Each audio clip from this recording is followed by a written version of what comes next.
پھر دوسری صبح داؤد ہی کی زبان سے سنا گیا کہ وہ اس کی ایک فیکٹری کا نیا مینیجر تھا، لیکن وہ عجیب و غریب بات پھیلنے نہیں پائی۔ اس رات شاہدہ کے ساتھ اس کی 2 سہیلیاں تھیں جو بارش تھمتے ہی اپنے گھروں کو چلی گئی تھیں۔ تیلما داؤد کی رازدار ہی تھی۔ شادہ کو اس واقعے کی اطلاع ہی نہ ہو سکی۔ رہ گئی شاہدہ تو اسے داؤد نے منع کر دیا تھا کہ وہ اس بات کا تذکرہ کسی سے نہ کرے، لیکن شاہدہ کو اصل واقعات سے آگاہ نہیں کیا گیا تھا۔ وہ سب ایک ہی میز پر کھانا کھاتے، کھانے کے بعد اسٹڈی میں قہوہ نوشی کے لیے نشست ہوتی اور کبھی کبھار وہاں تاش بھی ہونے لگتا۔ ویسے داؤد بڑا زندہ دل آدمی تھا، ہر قسم کی تفریح میں حصہ لیتا اور یہ بات قطعی بھول جاتا کہ وہ ایک معمر آدمی ہے اور عمر کی مناسبت سے اسے سنجیدہ بھی ہونا چاہیے۔ اکثر جنوبی افریقہ کے 4 مہمان بھی ان میں آ بیٹھتے۔ ان کے داؤد سے بہت قریبی تعلقات تھے، یہ چاروں ایک دوسرے سے بہت مختلف تھے۔ ان میں عبد الرحمن تھا، باری برکم جسامت والا، عمر 50 سے تجاوز کر چکی تھی اور اس کے بڑے سے چہرے پر رومن نیرو کٹ مونچھیں بہت بری لگتی تھی۔ شیو کرتے وقت نچلے ہونٹ کے نیچے تھوڑے سے بال چھوڑ دیتا تھا۔ اس کا خیال تھا کہ وہ نسلاً خالص عرب ہے، مگر داؤد نے عمران کو بتایا تھا کہ اس کی دادی نیگرس تھی۔ دوسرا خلیل خاور تھا، اس کی عمر 30 سے زیادہ نہ ہوگی، کافی پرکشش شخصیت کا مالک تھا، لیکن اسے بات بات پر ہنسی آتی تھی، اسی لیے وہ پرکشش ہونے کے باوجود بھی دوسروں پر کوئی اچھا اثر نہیں ڈال سکتا تھا۔ تیسرا جواد اکرم تھا، بہت ہی کم گو اور دوسروں کی باتیں غور سے سننے والا، خود اس کی معمولی سی بات بھی کافی گہرائی رکھتی تھی۔ عمران نے اسے ابھی تک دانت کھول کر ہنستے نہیں دیکھا تھا۔ جب دوسرے قہقہے لگاتے تو اس کے ہونٹوں میں خفیف سا پھیلاؤ پیدا ہو جاتا، لیکن آنکھیں ناچتی ہوئی معلوم ہوتی۔ اگر اس کے ہونٹوں کو نظر انداز کر کے آنکھوں ہی کی طرف دیکھا جاتا تو عالم خیال میں اس کے قہقہوں کی گونج ضرور سنائی دیتی۔ یہ بھی جوان العمر ہی تھا، اس کی آنکھیں ہر وقت سوچ میں ڈوبی ہوئی سی معلوم ہوتی۔ چوتھا حابیل خلیل تھا، یہ یہودی تھا، لیکن داؤد کا خیال تھا کہ وہ عادات و حسائل کے لحاظ سے بہت ستھرا آدمی ہے۔ ویسے وہ بلیوں کی سی آنکھیں رکھتا تھا جن کے رنگت چہرے کا زاویہ بدلتے ہی تبدیل ہو جایا کرتی۔ وہ اپنا زیادہ تر وقت عورتوں کو ہنسانے میں صرف کرتا تھا، حالانکہ وہ جو بات بھی کہتا اس میں تصنع اور بونڈے پن کی جھلک ضرور ہوتی۔ اس وقت بھی یہ چاروں رات کے کھانے کے بعد اسٹڈی میں موجود تھے۔ قہوہ ختم کر کے ان میں سے کئی اٹھ گئے۔ شادہ اور حابیل خلیل پنگ پونگ کھیلنے چلے گئے، کچھ وہی تاش کھیلتے رہے۔ عبد الرحمن اور داؤد کسی مسئلے پر الجھ پڑے تھے اور ان میں بڑی گرما گرم بحث ہو رہی تھی۔ عمران نے اسی کمرے کی راہ لی جہاں پنگ پونگ کی میز تھی۔ یہاں کھیل شروع ہو چکا تھا، کسی تیسرے کی عدم موجودگی کے بنا پر وہ خود ہی اپنے پوائنٹ گن رہے تھے۔ عمران نے محسوس کیا کہ حابیل کو اس کی موجودگی گرا گزر رہی ہے، مگر عمران کی نظریں تو شادہ کے چہرے پر تھی اور شادہ ایسی لاپرواہ نظر آ رہی تھی جیسے اسے کسی تیسرے آدمی کی موجودگی کا علم ہی نہ ہو۔ شادہ اسے اپنا ملازم سمجھتی تھی۔ وہ کچھ اس قسم کی عورت تھی، مغرور، بد دماغ اور تنگ نظر۔ عمران میز کے قریب کھڑا ہو کر کھیل دیکھنے لگا۔ وہ آہستہ آہستہ میز کی طرف سرکتا ہی جا رہا تھا۔ کچھ دیر بعد وہ میز پر نہ جانے کیا دیکھنے کے لیے اتنا جھکا کہ اس کا سر شادہ کی پھینکتی ہوئی گیند کی زد پر آ گیا۔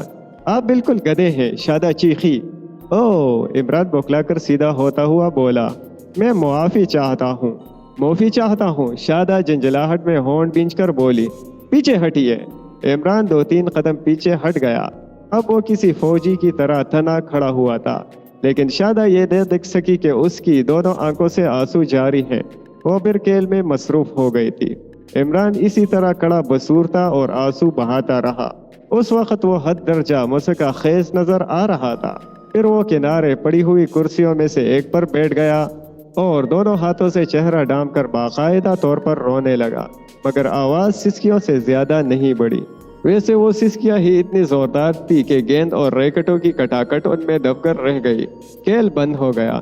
پہلے وہ دونوں دور ہی سے عمران کو دیکھتے رہے، پھر قریب آ گئے، لیکن وہ کرتے کیا؟ بس کڑے ایک دوسرے کی شکلیں دیکھتے رہے۔ عمران کی سسکیاں اور ہچکیاں تیز ہوتی جا رہی تھی۔ ان دونوں کے منہ سے ایک لفظ بھی نہ نکل سکا۔ شادہ اتنی خفیف ہوئی تھی کہ اس کی پیشانی کی وہ ہلکی سی سلوٹ بھی غائب ہو گئی جو تقریباً ہر وقت نظر آیا کرتی تھی، اور محض اس سلوٹ کی بنا پر اس کے خد و خال مستقل طور پر تیکھے معلوم ہونے لگے تھے۔ عمران کے دونوں ہاتھ بدستور چہرے پر جمے رہے۔ ان دونوں نے پھر ایک دوسرے کی طرف بے بسی سے دیکھا اور چپ چاپ وہاں سے کھسک لیے۔